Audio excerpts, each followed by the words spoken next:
Please, I kindly request. तो hello दोस्तों, कैसे हैं आप सभी। भाई फाइनली वेट ना बहुत किया यार, बहुत वेट किया और बहुत सारी चर्चा की, बहुत सारी बातें की और बहुत सारे कनेक्शन जोड़ने की कोशिश भी की, लेकिन शायद वो सारी चीजें ना मतलब यार भगवान को मंजूर नहीं थी। और इसकी वजह से जो सलार की कहानी होगी, हम ट्रेलर रिव्यू करने वाले हैं सलार का। उससे पहले थोड़ी बातें करते हैं सलार के बारे में, क्योंकि हम सलार सोच रहे थे कि केजीएफ यूनिवर्स से कनेक्ट हो, या फिर केजीएफ यूनिवर्स जो है वो सलार यूनिवर्स से कनेक्ट हुआ, लेकिन ऐसा कुछ भी नहीं है। प्रशांत नील ने ऐसा खुद एक इंटरव्यू में कहा है, और उन्होंने कहा है कि केजीएफ की जो कहानी है वो पूरी तरह से अलग है और सलार की जो कहानी है वो पूरी तरह से अलग होने वाली है। ये जो कहानी होगी सलार की, ये दो दोस्तों के बीच की कहानी होगी। अब साइड करते हैं केजीएफ को, क्योंकि उसकी बातें करना भी गलत होगा, क्योंकि डायरेक्टर ने कहा है कि केजीएफ यूनिवर्स का और सलार यूनिवर्स का कोई भी कनेक्शन बिल्कुल नहीं है। तो बात करते हैं सलार के ट्रेलर के बारे में, क्योंकि भाई ट्रेलर जब रिलीज हुआ था 7:19 पर, मैंने तभी देखा था। देखो भाई, जो भी कहूंगा ना वो पूरी तरह से ईमानदारी से कहूंगा, झूठ कुछ भी नहीं बोलूंगा, क्योंकि जब ट्रेलर शुरू होता है, ट्रेलर में एक अलग ही वाइब आती है और म्यूजिक केजीएफ से बहुत ही अलग और हटके हमें यहाँ पे दिखाई देता है।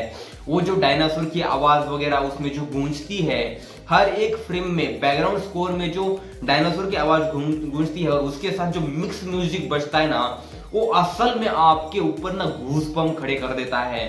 इस तरह का म्यूजिक आपने इससे पहले इंडियन सिनेमा में किसी भी फिल्म के अंदर नहीं सुना होगा, और इसमें म्यूजिक बहुत ही अलग और यूनिक दिया है रवि बसरूर ने, क्योंकि भाई सबसे पहले म्यूजिक की तारीफ तो करनी ही पड़ेगी। अब बात करते हैं फिल्म के डायरेक्शन की। फिल्म के डायरेक्शन में कलर ग्रेडिंग हो, विजन हो, सिनेमाटोग्राफी हो, हर एक फ्रेम हो, वीएफएक्स हो, हर एक चीज टॉप नॉच है, जबरदस्त है, एक से बढ़कर एक है। और उसके बाद बात करते हैं हम पृथ्वीराज सुकुमारन की, क्योंकि जैसा ट्रेलर चलता है ना वैसी ही बातें हमें करनी पड़ेगी।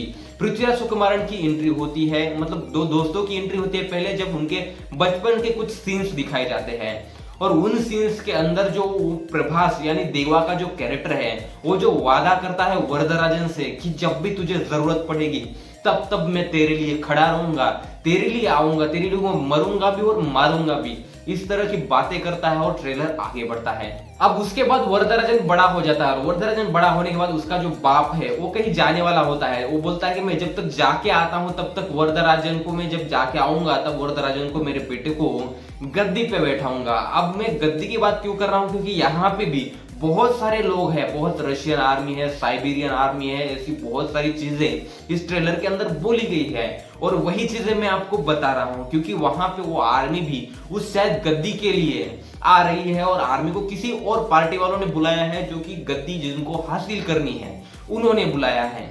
अब वहां पे वो सारी आर्मी भी आ रही है। फिर यहाँ पे वरदराजन जो है वो मतलब मरने कगार पे है, उसे गुंडों ने पकड़ लिया और उसे मारने वाले हैं। अब उसी बीच उसका जो भाई होता है, वरदराजन का भाई, छोटा भाई है यार, ये लेकिन ये छोटा भाई की जो आवाज है ना, आप जब नोटिस करोगे तो मुझे वो रॉकी भाई की जो आवाज थी, मतलब जिन्होंने केजीएफ में हिंदी वॉइस दिया था ना, उनकी ही आवाज लगती है उस वरदराजन के छोटे भाई की। ट्रेलर आगे बढ़ता है, पृथ्वीराजन थोड़े चल के आगे आते हैं और वहीं पे नाम लेते हैं देवा का। और जब भाई प्रभास की एंट्री होनी होती है तब एक लोहे का खंबा होता है, उसके ऊपर उन्होंने ऐसा पकड़ के रखा होता है, वहां पे उनकी उंगलियां जो मतलब यार उस कैरेक्टर की जो पावर है ना, वो दिखाने का जो तरीका है प्रशांत नील का, वो बहुत ही अलग और यूनिक है, क्योंकि उन्होंने उस खंबे के जरिए बता दिया कि देवा का कैरेक्टर कितना पावरफुल और कितना होपिंग, मतलब बहुत ही वायलेंट होने वाला है।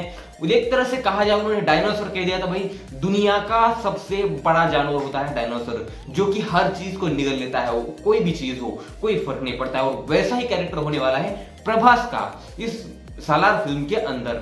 जब प्रभास की एंट्री होती है ना, तब असली मजा आता है भाई, मतलब ऐसी एंट्री, ऐसे गुस्सा होता है, ऐसा घुमाता है, और उनकी एंट्री होती है भाई, और जहां पे ऐसा करके एक्शन चालू हो जाता है, मजा आ जाता है, क्योंकि हमने प्रभास को बाहुबली के बाद अब जाके असल एक्शन अवतार में देखा है।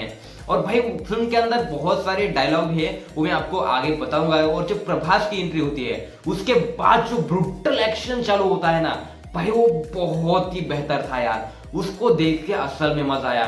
मैं तो कहता हूँ ट्रेलर का फर्स्ट हाफ आप कट ही कर देते तो भी चलता, और डायरेक्टली ट्रेलर का सेकंड हाफ चालू कर देते, only one man army show अगर चलाते प्रभास का, तो भाई अलग ही मजा आता। थोड़ा बहुत मजा खराब होता है क्योंकि ट्रेलर को बहुत ही ज्यादा बिल्डअप दिया गया है। 2 मिनट तक ट्रेलर को बिल्डअप दिया गया है, लगभग 3.25 मिनट का ये ट्रेलर है। इतना बड़ा ट्रेलर होके भी पता ही नहीं चलता है कि 4 मिनट निकल गए। 4 मिनट कब निकलते हैं पता ही नहीं चलता है। तो भाई ट्रेलर बहुत ही बेहतर है, जबरदस्त है। और उसके बाद यार लास्ट वाला वो जो डायलॉग है, प्लीज बोलते हैं ना प्रभास, वहां पे यार उनके चेहरे के एक्सप्रेशन देखना आप, इतने लाजवाब और इतने जबरदस्त थे। जिस तरह के एनिमल के अंदर बॉबी देओल ने ऐसा करके जो एक्सप्रेशन दिए थे ना, बिना कुछ बोले, लेकिन यहाँ पे बोल के जो प्रभास जो भी यार वो एक्सप्रेशन देता है, इतने किलिंग और ब्रूटल थे ना। मतलब प्लीज आई रिक्वेस्ट यू, ऐसा जो बोलते हैं ना यार वो डायलॉग, और वहां पे जो कट शॉट लगाया है प्रशांत नील ने, जो एडिटिंग में बेहतरीन काम और कारीगरी आपको देखने को मिलती है, वो बहुत ही जबरदस्त थी। क्योंकि इससे पहले आपने ऐसी ही कारीगरी केजीएफ में आपने देखी थी। क्योंकि यार फिल्म के पूरे विजन को देख के, पूरी कलर ग्रेडिंग को देख के ना, केजीएफ के आपको कहीं ना कहीं याद तो आ जाती है। क्योंकि भाई क्या है ना कि लोगों के दिमाग में वो छप चुका है केजीएफ का एक दृश्य कि ऐसी थी केजीएफ, मतलब एक इतिहास बना के रख दिया है केजीएफ ने। अब उसी कलर ग्रेडिंग के अंदर ये फॉम्बल फिल्म्स वाले हैं बहुत सारी अलग अलग फिल्में बनाने वाले हैं। अब देखते हैं कि फिल्मों में क्या अलग और यूनिक होता है। क्योंकि भाई सलार का ट्रेलर एक वॉपिंग ट्रेलर था, जबरदस्त था। It's a shouting trailer, it's a mind blowing trailer, it's क्या जो भी कहो आप, बहुत ही जबरदस्त था। बस ट्रेलर का फर्स्ट हाफ छोड़ दे तो शायद मुझे लगता है सलार का ना दूसरा एक ट्रेलर जरूर आएगा, ऐसा ही लगता है रिलीज से पहले। क्योंकि इस ट्रेलर ने वो एक बात नहीं कर दी यार, मतलब वाओ क्या बात है। ऐसा बोलने वाला कुछ ऐसा मूवमेंट बस ट्रेलर के सेकंड हाफ के बाद आता है। फर्स्ट हाफ में ऐसा कोई मूवमेंट नहीं है जहां पे बोल दे वाओ क्या बात है। ऐसा बोलने का कोई मौका ये ट्रेलर देता नहीं है फर्स्ट हाफ में। सेकंड हाफ में जब भी सलार आते हैं स्क्रीन पे, प्रभास आते हैं, देवा आता है, तब मजा आ जाता है। उसमें एक बेस्ट और बेहतरीन डायलॉग मुझे ये लगा कि बड़े बड़े साम्राज्य बड़ी बड़ी दीवारें बनाते हैं क्योंकि उनके अंदर भी डर होता है, बल्कि कोई अंदर से बाहर ना जाए इस बात का डर नहीं होता है, लेकिन कोई बाहर से अंदर ना आए इस बात का डर होता है, इसलिए बड़ी बड़ी दीवारें बनाते हैं। ये जो डायलॉग है ना, ये बहुत ही मीनिंगफुल डायलॉग है, आप ठीक से देखना। क्योंकि प्रशांत नील का डायरेक्शन है और प्रशांत नील बहुत ही विजनरी डायरेक्टर है। और इनका डायरेक्शन, इनकी सोच और हर एक कैरेक्टर को प्रेजेंट करने का जो तरीका है ना, बहुत ही अलग और यूनिक है।